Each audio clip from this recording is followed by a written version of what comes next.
There are so many jobs that are being automated right now, all at the same time. This is not like the Industrial Revolution that took like decades. This is all happening very fast.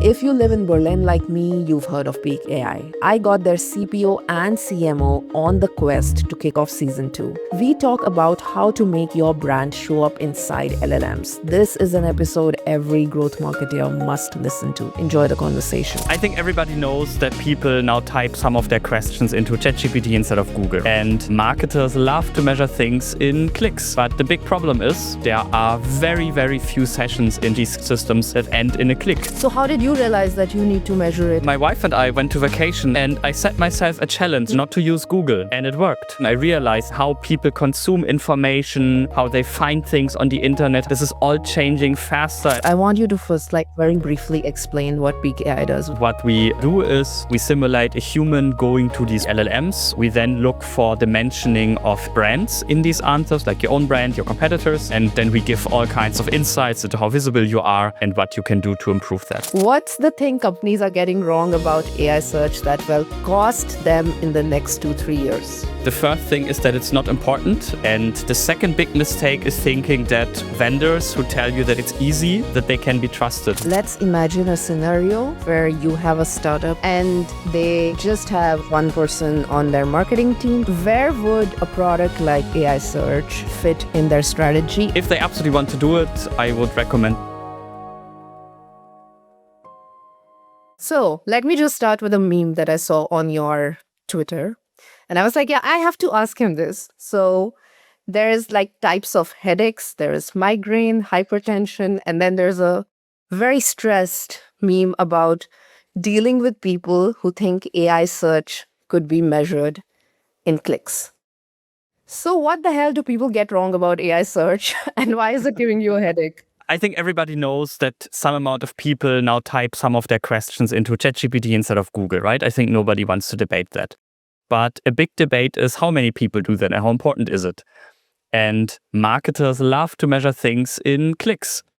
But the big problem is if you go on Google, especially before Google had the AI overviews, the default user experience is you see a list of blue links and you click on one of them and that's where you get the answer and make the decision. But ChatGPT will not give you a list of 10 blue links. ChatGPT will give you an answer. And you might ask a follow-up. You might actually make your decision in the chat. Mm-hmm. But even if your decision is, I need to buy, a car from Volvo, there's no link to Volvo. There's just a brand mention. So there are very, very few sessions in ChatGPT or Claude or other systems that actually end in a click. They end in a recommendation of a brand, a product, a service. So marketers who measure these channels and compare them in terms of clicks, they are like, PPC is important, SEO is important, affiliate market is important. AI search? No, that's 1% of our traffic, it doesn't matter. But if you look at other data sources, you can see that it might be, depending on which data source you trust, 5%, 10%, or 20% of the search traffic already happening in these systems. So it is quite annoying when people always bring it back to the click. Oh, that's interesting. But then if the numbers are so, okay, you can't measure it. So how did you realize that you need to measure it and this needs to be sort of a niche? My wife and I went to vacation in South Korea early last year, and I set myself a challenge just for fun, not to use Google. Okay. And it worked. I planned the whole vacation with ChatGPT. When we were in South Korea, I did everything with ChatGPT, every search, every translation, and it worked out well. Maybe there were some hallucinations, but none of them led to me having a bad experience. And then I realized if I had done this with Google, especially just being on the iPhone in a country where I don't speak the language, can't even recognize the letter system, usually you constantly end up on websites that do a geo redirect. You have to click on thousands of pop-up cookie banners, and then you need to scroll on your phone to find the information. But with ChatGPT, I just got the answers that I wanted. And at the end of that vacation, I realized this change in how people consume information, how they find things on the internet, how they consume content. This is all changing faster and more dramatically than I anticipated. And that's when I made this decision, okay, I want to be in this space. I did measure it already before Yeah. because I worked for a very large e-commerce website in Germany, Idealo, and we were already getting tens of thousands of clicks per day, which for Idealo was a small amount. But there I already saw it growing.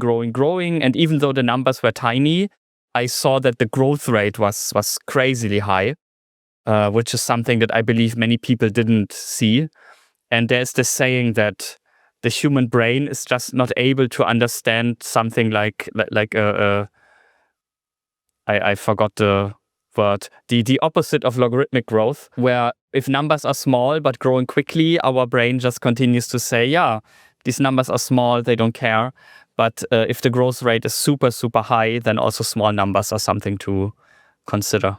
So did you bring this learning to your job? Then you said that for Idealo, it did not matter a lot, or did you try to put it in the strategy at that So point? for Idealo, it had been on the strategy already. Okay. Because I talked about this very, very early, and we realized the threat also very, very early. Okay. Also because we were an e-commerce aggregator, we already had this whole thing with Google Shopping, where suddenly on top of every Google search, there was a shopping slider comparing products, essentially. So Idealo has been very aware of the topic for a long time. And then my South Korea vacation was the trigger to actually leave Idealo and join a tech company that's building a product in the space instead of just using it as a marketing channel. Yeah, actually, yeah, this is the shift you have spoken about on many podcasts, right? Like from Idealo to Peec AI. But I think what makes me curious is that what was your week one like in Peec AI? Coming from learnings of like such big organization to like a startup. I think they were 500K in ARR at that moment. Like, correct me if I'm wrong, like when you joined. And, walk me through, like, did you get anything wrong or did everything go smooth? So at Idealo, I was leading a division with 35 to 40 people in total. I had team leads and product managers report to me. And then I joined Peec, and the whole company was, I think, 10 people on my first working day. So I was an individual contributor again. And of course, everything was different from my previous job, from the role, the scope, but also the pace. Of course, large organizations are slow. Peec AI was super, super fast, is still a super, super fast company. And I think my biggest shock was that we got something done within 2 days, which at my previous job took literally months. And most of those months were spent on discussing it instead of just doing it. I can't say what it is, unfortunately, but it was like a very similar task to something that happened at Idealo. And I was shocked how quick you can do it if you have a very small team where everybody is very motivated, has high agency, and also has the authority to just do things. And because when we were that small, it was really like everybody do whatever they want as long as they know what the goal is. There was no weekly planning. There was no big yearly plan. The company was 5-6 months old. Everybody was just executing. And I think in the first week, I did about 1 month worth of work. And it was quite exciting, actually. Okay. But did you feel like some perceptions of yours were broken, or I realized how easy it is to just do things if everybody in the company agrees to just do things. And if there's nobody who wishes to debate and delay, then you can just do a lot more, a lot quicker than I thought previously possible. Yeah. So 10 people, yeah, I would still consider it like early stage. Did you feel that there was already a product market fit, or was the GTM sort of leading the product market fit at this point? Because in our accelerator, we always like give the advice, go before you're ready, go talk to customers before you're ready. So I really want to know like your advice on that and what worked for Peec AI. So Peec AI was in the lucky situation that there was product market fit from the moment the product existed. Like the founders spent a lot of time talking to people like me back then. I was one of the earliest people they talked to. I was one of the earliest customers. And once they actually had the product, nobody knew about it. Like they had to write people on LinkedIn like, hey, are you interested in this? Can I show you something? But since then, the revenue was in, and it started growing. And I mean, one of the first demos, there was a guy in the US who during the demo pulled out his credit card and said, yeah, I want to buy this. Wow. And then the founders quickly had to create a Stripe link for him because they just didn't expect it. And yeah, once people started to learn, hey, this product exists, there was a ton of inbound traffic. So when I arrived, there was already product market fit. The problem was just that many people on the market didn't know that they need a solution. But once they realized they need a solution, the fit was there. And that is to a degree still what is going on. Like if somebody knows they need a solution, there's a fit. Some people still like to close their eyes and say, AI search is just SEO. We don't need something. It's a waste of time to track prompts, just write great content. So, but yeah, I would still count this as very strong product market fit. That's amazing. Okay. So you might have to give a long answer for this. So there are two questions. I want you to first very briefly explain what Peec AI does without going into too much detail. And then the second part is, I saw your website. So you have some very good luxury brands as your clients. But I was thinking, hey, I want to use this, or maybe I want to recommend some founders who are early stage to use it, or maybe for this podcast, we just spoke about ranking in the beginning of our call. Is it suitable for everybody, or is there a sweet spot? Yeah. So first question, what does Peec actually do? We are a SaaS product, and what we allow clients to do is define a set of prompts that they care about. Mm-hmm. And when I say define, for some people that means get a recommendation from us and click accept. And for other people, it means a more structured process. And then we take these prompts and we go to the LLMs, or to be more precise, the LLM-based search and answer engines that the client cares about. We simulate a human going to these websites in a web browser, typing in the prompt and getting the answer. Okay. And we do this every single day for every prompt, and we store all of the answers. We then look for the mentioning of entities, specifically brands, in these answers, like your own brand, your competitors. We look at the sentiment. Based on the brand mentions, we calculate things like visibility, share of voice, and we also look at the sources. So these LLMs, they often have something that they call a source or a citation. We extract all of these. We also download the content from these URLs and analyze it. And then we can do things like your share of voice for, I don't know, restaurants in Berlin is X%. Your share of voice for food delivery in New York is X%. And these are your competitors in these regions. Or we can do things like there is a thread on Reddit that is cited all the time by LLMs. And all of your competitors are mentioned there, but you are not mentioned there. Or your competitor is being cited by LLMs as a source with an article on a certain topic. You don't seem to have an article on this topic. Do you want to consider also writing about this topic to also become a source for the LLMs? And then we give all kinds of insights into how visible you are and what you can do to improve that. Now, for whom is this a good match? I would think for almost every company, but I think the best rule of thumb is, did you care about organic traffic from Google at any point? If yes, then you should probably also care about your organic visibility in LLMs. The industry most affected right now, I think, is B2B SaaS and B2B services, because these are typically very complex journeys, buying journeys. And people don't trust what vendors write on their own website, right? Everybody writes they are the best. Yeah. So they look for third-party content, but that takes time. You have like G2 and a few other review platforms. In Germany, we have OMR. There's also Capterra, a few others. If you're a very big enterprise, you have like Forrester and Gartner, whom, if you pay them tens of thousands of euros, will recommend something. But the many people also just go to Google, like look for a recommendation. But then you had to click on our websites.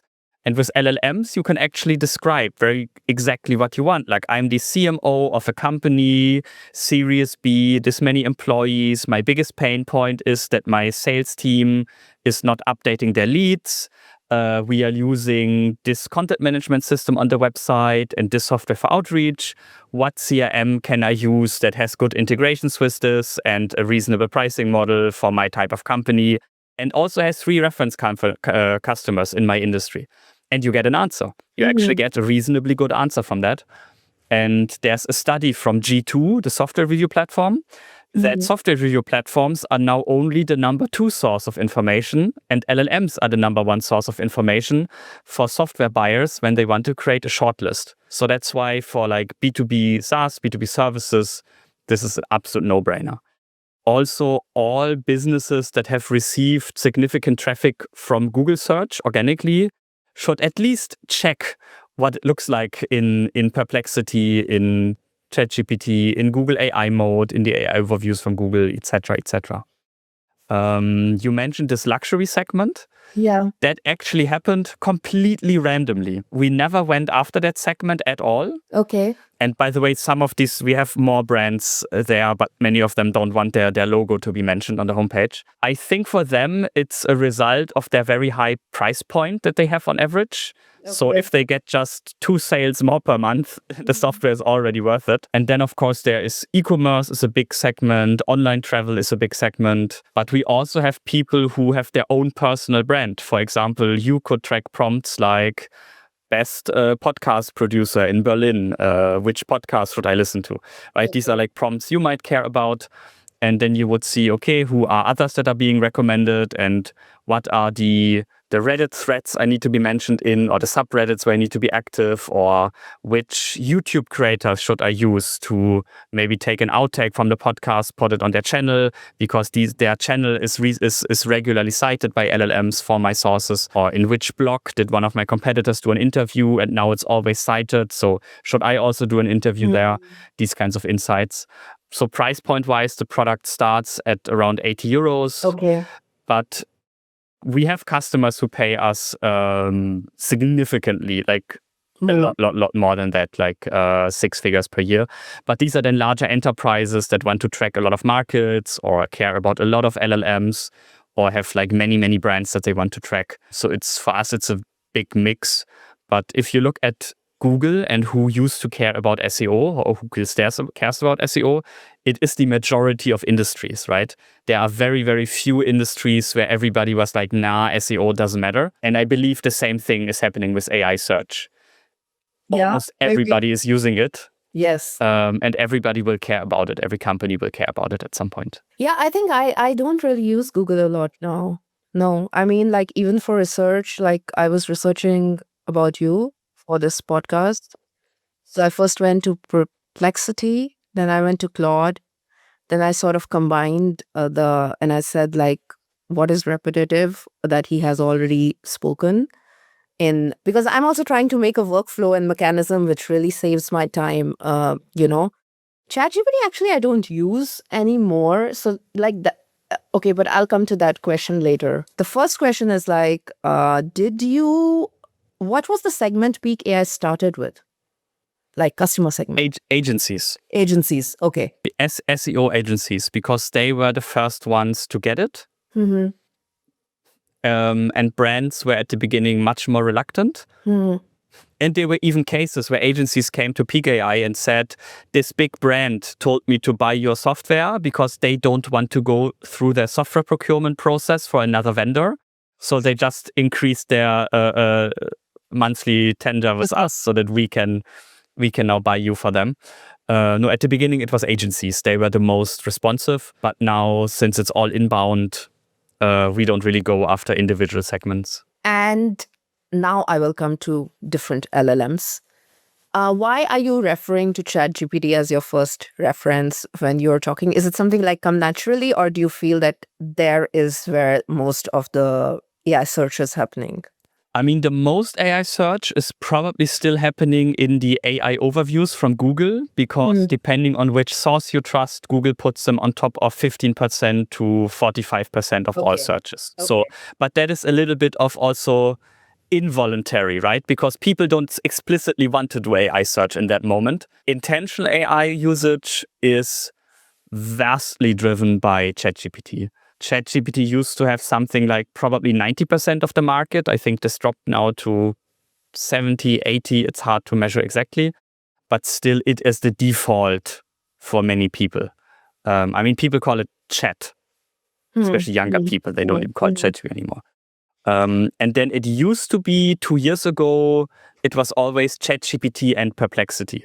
Okay. But if you look at the usage of Perplexity, it dropped significantly. Why? Gemini, I think they have nothing unique. Like they don't have their own model, right? They are just a wrapper. Yes. And I think they get less press and less attention. And I think they are betting on the wrong horse with their financial product, which they talk about a lot. But if you actually talk to people in the financial space, nobody is using it. Everybody's using Claude. But people on X like to believe that Perplexity has built this amazing replacement for the Bloomberg terminal without understanding what the actual benefit of the Bloomberg terminal is. But that's a different story. Gemini and Claude seem now to be the number 2 and number 3 LLMs in most markets, especially in the last 2 months where ChatGPT had some very bad press in the US. Related to politics and collaboration with the government. And Claude had very good press. A lot of people are now switching to Claude. So like mainstream users. I think expert users have already to large degrees switched to Claude because honestly, once you start working with MCPs and have Claude and Claude Code and Claude Cowork, like why do you need ChatGPT? Like it's just replaced. And if we look internationally, also Grok is overtaking Perplexity and has in many markets overtaken Perplexity. In Europe, there's very low usage of Grok because everybody associates it with Elon Musk and his political position. But if we look at, I think in India alone, Grok has over 100 million users. And so it's becoming quite big. And there are also a few countries where Gemini is already bigger than ChatGPT. But these are very, very few countries and usually ones where ChatGPT is blocked or partially blocked. But in Asia, like if you look at South Korea, if you look at Japan, it's almost like a 50-50 with Gemini and ChatGPT. At least that's the data from like 1 or 2 months ago. It will be interesting to see what will now happen this month with like where is Claude now standing internationally. But yeah, I would say these are the big LLMs right now if we have this Western world centric view. If we look to Asia, especially China, then of course we also have much more DeepSeek usage. Like in Europe, DeepSeek had this hype and in the US, but then it went away.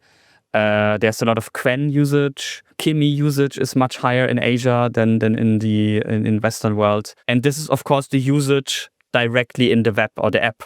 There's also a lot of invisible usage because we have apps like Character AI. That is massive, by the way. Character AI is massive. And users spend a lot of time there. Okay. And they use, in the background, of course, primarily models from China. Open source models from China, and a lot of software apps that are having some kind of LLM feature, they are often built on Chinese open source models nowadays. So indirectly, the usage of these models is also gigantic, but that's then less about search. That is more about chat, text editing, or in the case of Character AI, some form of roleplay, chat experience, but still relevant AI usage. So my strategy of which LLM depends on the location I am geographically, but also can I really decide which LLM I want to be more visible on? Can you decide it as a brand actively? Okay. It's a bit like trying to decide, do you want to rank better on Bing or Google or Brave Search? Okay. There are maybe a few SEO consultants in the world who claim that they can do that for you. But the reality is, why would you want to rank better on Bing than on Google? At the end of the day, you want to rank as good as possible in both of them. And what you can, of course, do is you can look at what are the brands that are very visible in a certain LLM. Okay. And then you can try to copy what they are doing. Or you can look at the sources used by one specific LLM and try to get your brand mentioned in them. then you are technically optimizing specifically for this LLM. But there is I would say, 99% likelihood that this will increase your visibility in all LLMs. There can always be like certain exceptions where maybe one data source is only available to one LLM because they block all the others. Then technically, yes, doing something there would be optimizing for just your visibility in that LLM. But the reality is it's just like search engines where the majority of effort you put into increasing your general visibility, and you might use as a feedback and success measurement loop only one or two LLMs, but very likely it will increase your visibility in all of them. Okay, sounds good. Let's imagine a scenario where you have a startup that raised recently 2 million, and they are maybe an workflow automation startup. And they just have one person on their marketing team to start with who's going to expand the marketing strategy. Obviously, they are not doing any SEO before. Let's imagine they're not doing any SEO before. And where would a product like Peec AI or AI search fit in their strategy? And what would be like your pitch to this founder to focus on AI search? So my pitch to a founder who raised 2 million and builds a workflow automation startup is actually to fire the marketing person and invest everything in the product first. But let's assume I can't be that honest with them, and let's assume I have the impress they actually want to do, because I don't try to sell to people where I think it's not a good fit at all. Okay, amazing. Good to know. I would literally tell them, come back in a few months. If they absolutely want to do it, I would recommend them the following. Think about 1, 2, 3, 4, 5 topics you deeply care about. For example, workflow automation, which is very broad. Like maybe they have like HR workflow automation, etc., as topics. The second thing I would want them to talk about is think about different personas. Like, is there a persona space here? Do you have one message to the chief digital officer and one message to the GTM manager, senior automation engineer, whatever? Probably at that stage, you don't have these concrete personas and messaging. So that would be another advice for a startup that raised 2 million. Don't think in personas. But let's assume they have personas. And then I would ask them, is your sales funnel very complex? Or is your sales process very complex? And then do you need to have a sales funnel, like awareness stage, consideration, decision? Or do you want to use a model like Messy Middle from Google, where you have just different intent categories that are not really mappable in a funnel? And then I would tell them these are your dimensions. And intent is one of them, like informational, transactional. And then they should think about, do they need to measure their visibility for all combinations of intents? Like, do they actually need to measure HR workflows, HR workflow automation, informational questions from a chief digital officer? Is this something they need to report on? If yes, for this combination of dimensions, you need 5 prompts. And you do this for all these combinations of prompts. And then you have a set of prompts that you need to track. Probably with 2 million raised, I would tell them you don't need all of these dimensions. You literally just need your 5 topics, and informational and transactional. That gives you 10 dimension combinations, gives you 50 prompts. Go with that. So let's assume they did this.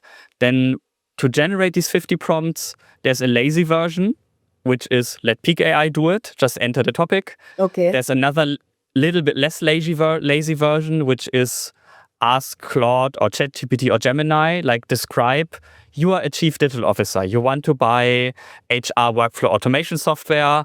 What are 20 questions you have, for example, or what are 20 prompts you might write into ChatGPT? Then you start tracking these. You tag them, of course, by their topic and whether they're informational or transactional.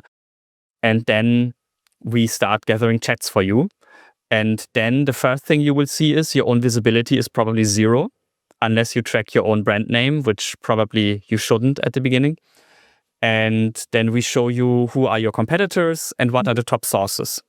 And then when you see the sources, you need to get into those. If you see that a certain YouTube channel is being cited over and over again, you should probably work with that YouTube creator. Or you can consider creating your own YouTube channel if you can do that. unless someone has a like Gen Z phone video editing background again with 2 million raised, don't start a YouTube channel. If the source is Instagram, I mean, will not happen for workflow automation, but we have customers where Instagram and TikTok are the main sources used by LLMs. There's a very, very different tactic. You either need to have your own channel, create your own content, or work with some UGC creators who create UGC content for you to use. Or you have to work with the bigger creators, influencers, that they create content around your brand, your product. And this can be very different. Like if you see that the top sources used by LLMs are your competitors, you probably need to create your own content. Unless your main competitors are Salesforce and Adobe, who have a much stronger website, then probably you will just not be considered even as a source, so not what you should start with. If you see that LinkedIn is a top source, you should probably start a LinkedIn newsletter as a founder and write some LinkedIn Pulse articles. If you see mainly editorial websites, like media websites, news websites, you need to do digital PR. Or check if they have a commercial content team and just buy your way into some placements. So really, there's no one-size-fits-all playbook. Yeah. The only rule is look at where the LLMs pull the information from when they do web search for your specific prompts and try to be visible there. That is the general rule. And for small companies, there's also one tip where you don't even need to buy any tool. Describe yourself consistently on the internet. Don't say you are on your website, you say you're a workflow automation tool. Okay. On the founder's LinkedIn, it says, I save you time with automation. And then your press release, you sign with agentic speed up of workflows. Okay. Don't do that. Have one messaging, and wherever you control it, wherever you have your own profile, write the same message, 1 or 2 sentences, what you do. This can sometimes work overnight, even for people brands. Like it often happens that people type their name into ChatGPT and then ChatGPT is like, yeah, there is like a brain surgeon in the US and there's like a third league soccer player in Poland. But then when they describe themselves the same way everywhere, then very next day, the answer is, oh yeah, this is a freelance photographer in Berlin focused on, taking pictures at night. By just describing yourself consistently on 5, 6, 7, 10 places on the internet where you have a profile. And this is like the most important thing for very, very small startups, especially like at the seed, pre-seed, Series A stage. Just describe yourself consistently. That can already help. You don't need a tool for that, not Peec AI, not anything else. And then when you really want to optimize, are able to invest time, then start tracking something. This is gold. I mean, this is really good and so simple to also apply. And I'm just like mentally thinking there are so many things I can apply to my own podcast here without investing too much time and money. And it's like something growing on the side and it's growing slowly. And I can just invest like 1 hour or so every week to do this. Okay, amazing. Thank you. Now we have like approximately 25 minutes. And I want to talk a bit about how you all are doing marketing at the fastest growing, most innovative startup in Europe, Peec AI, with a space that is also getting so competitive. So take me back from the beginning. What was your game plan first quarter, second quarter, and what has changed since you joined? It's very broad, but the stage is yours. So when the company started, there was no big plan. The founders tried to get visibility where they could. They had me as an early product advocate, very active on LinkedIn. And then, of course, when the pace started increasing, there were some opportunities to talk about the product, talk about themselves. Also, all the founders have quite interesting stories. Like for the CTO, this is like, I don't know, his 6th startup or something. Like he doesn't really need to work anymore. He was already retired, got bored. Marius, the CEO, used to be a top 100 League of Legends player.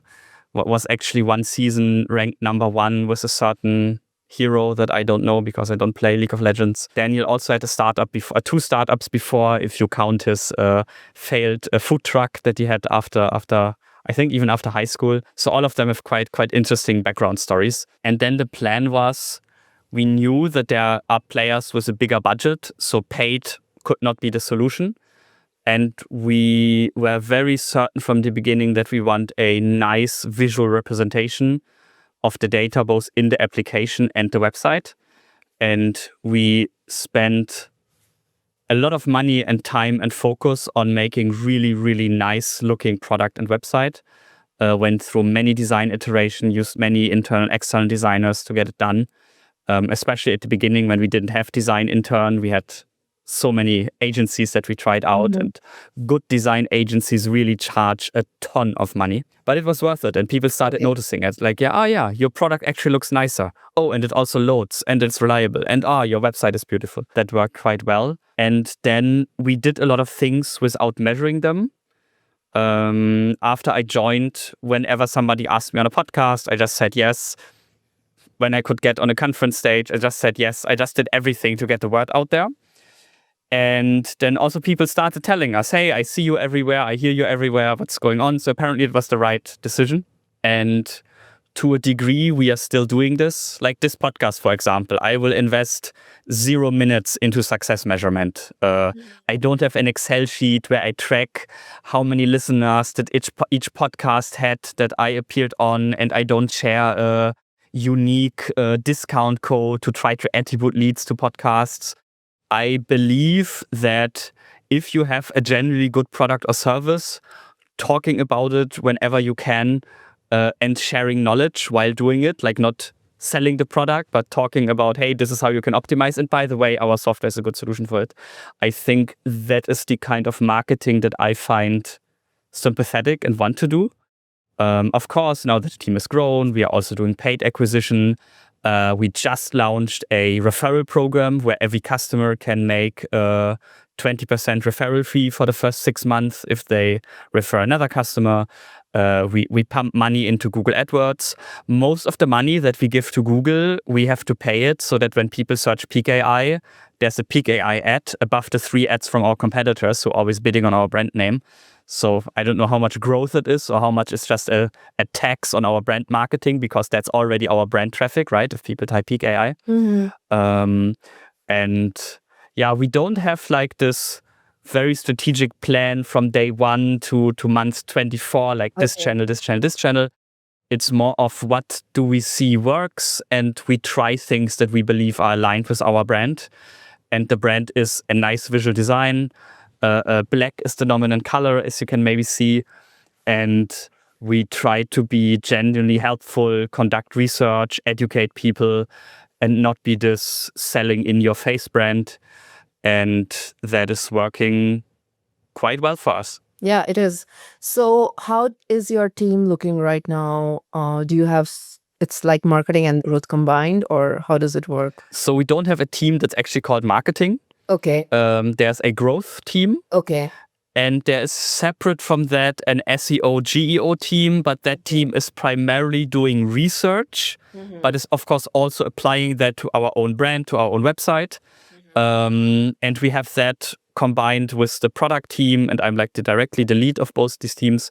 And there's the growth team with our head of growth, Noah, and they are doing everything that a marketing team would do, plus own some additional topics that you would probably maybe not see in a traditional marketing team. Okay, like the registration funnel of the application, for example. Okay. And you are CMO and CPO both. So I've never met someone like that.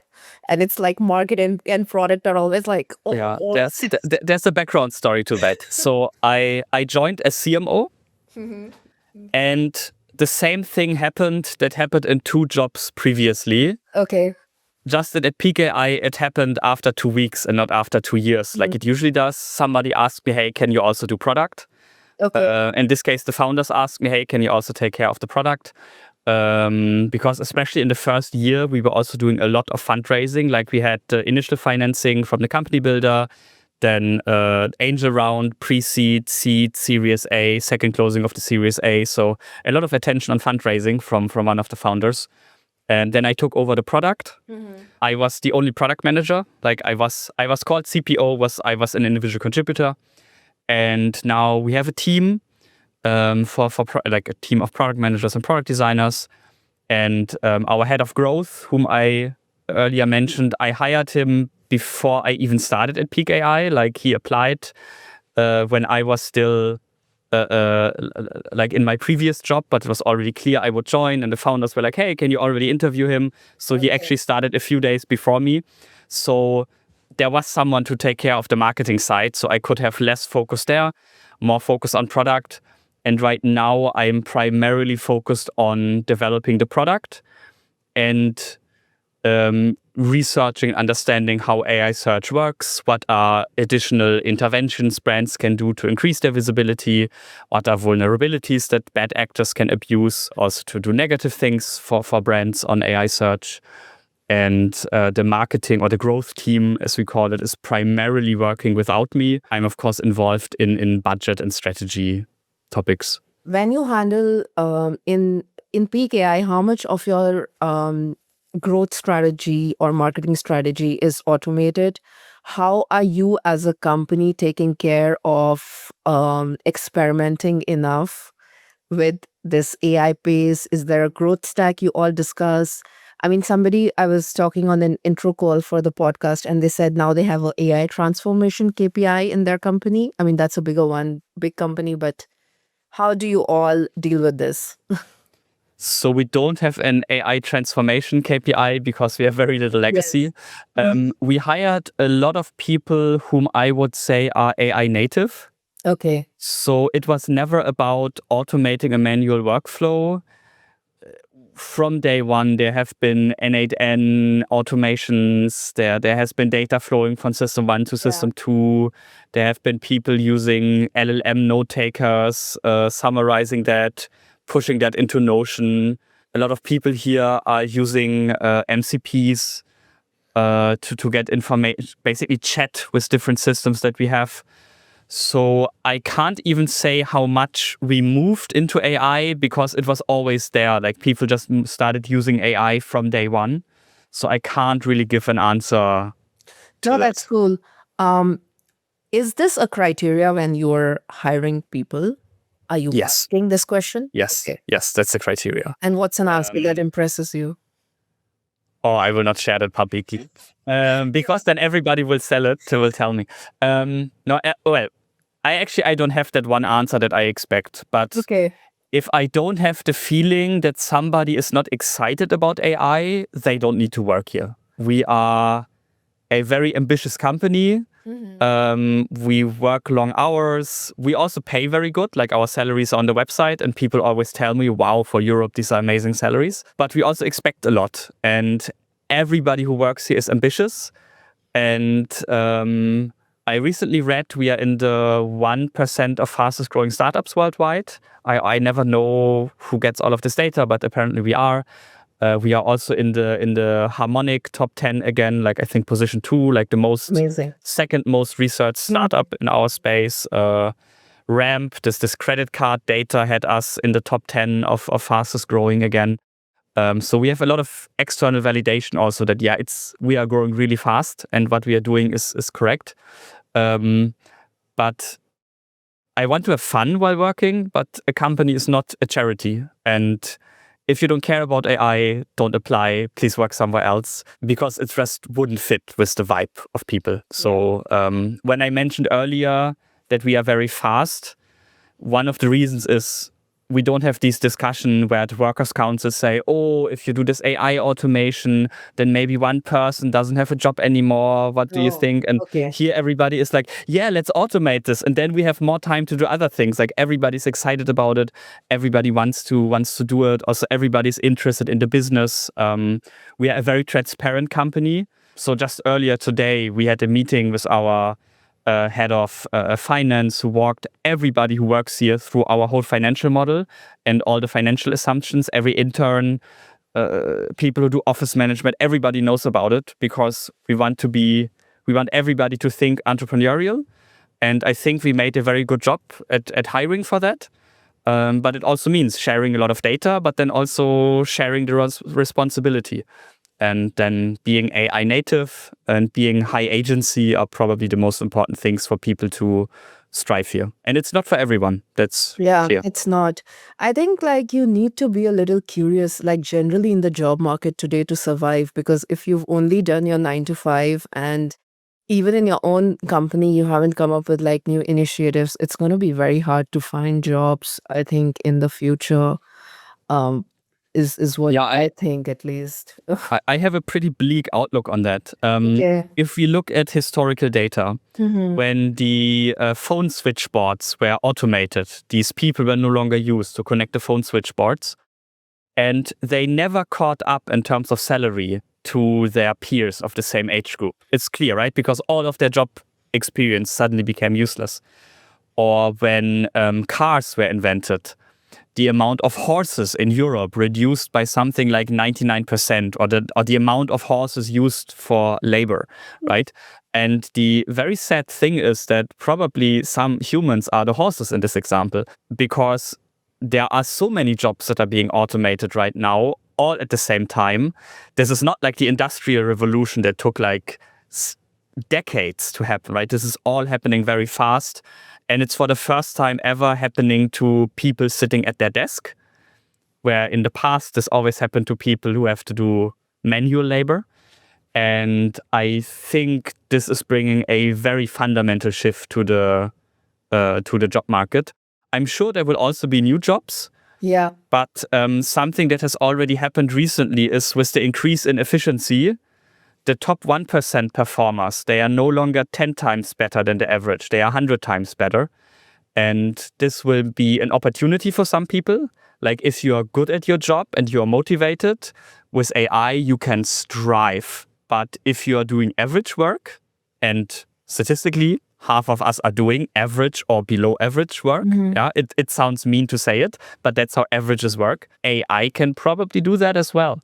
And so I have pretty negative view on the job market overall at the moment. But I'm not an expert in it. I'm not an economist. No, I think that's true actually. And but I also feel like the good people have become more expensive. At least that's what I Yes. feel in the creative field. I would imagine that a good podcast editor has become even more expensive after AI. So that's, Is your podcast editor listening to this? I mean, he knows. He knows he's more expensive and I'm not going to change because he's so good. But yes, that's how it is. Okay, we have 7 minutes only. I have one question. Okay, this is your favorite, right? What's the thing companies are getting wrong about AI search that will cost them in the next 2-3 years? Yeah, there are two things. The first thing is that it's not important, and then their competition is just going ahead. And we see this happening in some industries where we have clients who are probably number 12 in the market, if you look at market cap revenue. But in AI search, they are now in the top 3 because they went all in on the topic. And in the coming months and years, their competition will wonder where their growth rate went. And the second big mistake is thinking that vendors who tell you that it's easy and sell you an easy solution, that they can be trusted. We did an analysis recently. I will not name the provider, but there are some tools that can generate AI content for you. Like you click these little workflows and then they churn out 100 blog articles per month or per day. Yeah, that's what. And these can work. But if you look at the case studies of some of these software vendors, the case studies with their reference customers, 60% lost their visibility. 60%. And that is the customers that they loved so much that they were like, hey, let's do a case study. And this can be done. Yeah, I have been an SEO myself who has published hundreds of thousands, even millions of pages. I know it works. Yeah. But a lot of companies buy solutions that make it seem too easy. Then it works wonderfully for like 6 months, 3 months, 9 months, depending on how quickly you scale it. But at some point, There's even now this term of Mount AI, where your visibility curve goes up and then your visibility curve goes down and it looks like a mountain. And people in the SEO space started calling it Mount AI because when you see it, you already know they published a ton of AI content. There's not even a need to dig deeper because it now happened hundreds of times to so many big companies. And I think that's the second big mistake I'm seeing, thinking that just clicking a button to publish AI content will solve it. There is a space for AI content. There are many use cases. But I always tell people, ask yourself two questions. If a user wants to read an AI article on this subject, would they go to your website or would they go to ChatGPT?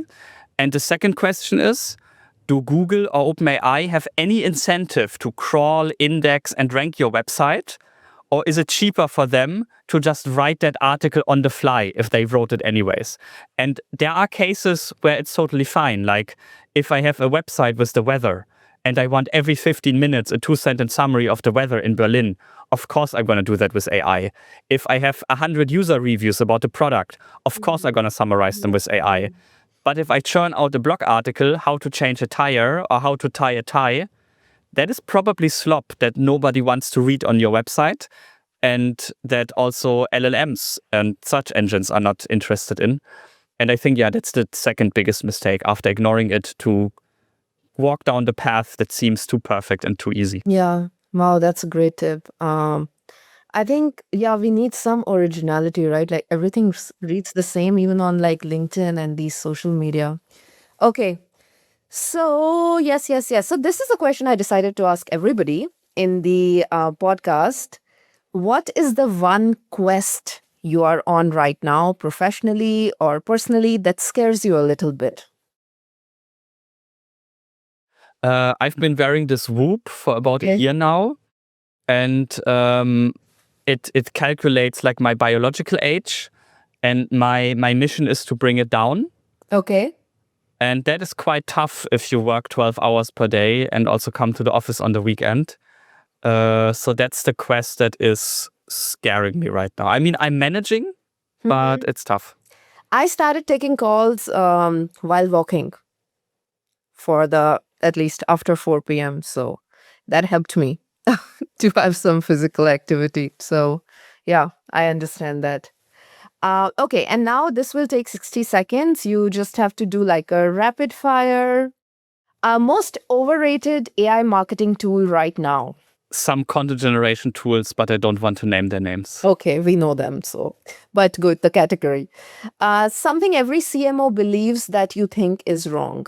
That click-based attribution on the internet has any kind of future. That's where we started this pod. CMO or CPO if you had to pick one forever? CMO is easier and more sexy. I think CPO is ultimately more impactful. I think I would go with CPO. Good choice. Biggest lie founders tell themselves about growth? It's enough to build a good product and users will come. Wow. Okay. Yeah, that's true. That's actually maybe a mistake a lot of them do. Last thing you Googled versus last thing you asked any LLM or ChatGPT, I don't know. I remember I was testing a new feature of Peec AI that's not public yet, so I can't talk about it. I was debating with Claude because it refused to do something that I know it can do. And it's related to Peec AI, and that's all I can say. Okay, we look forward to this. And with that, we are done with this podcast. And it was like, I felt like it was a nice coaching for me also. I had so many questions I got answered, and I hope you had fun too. I did. Okay, amazing. And we are in Berlin, so maybe at some event we see each other and we say hello in person. Yeah, let's do that.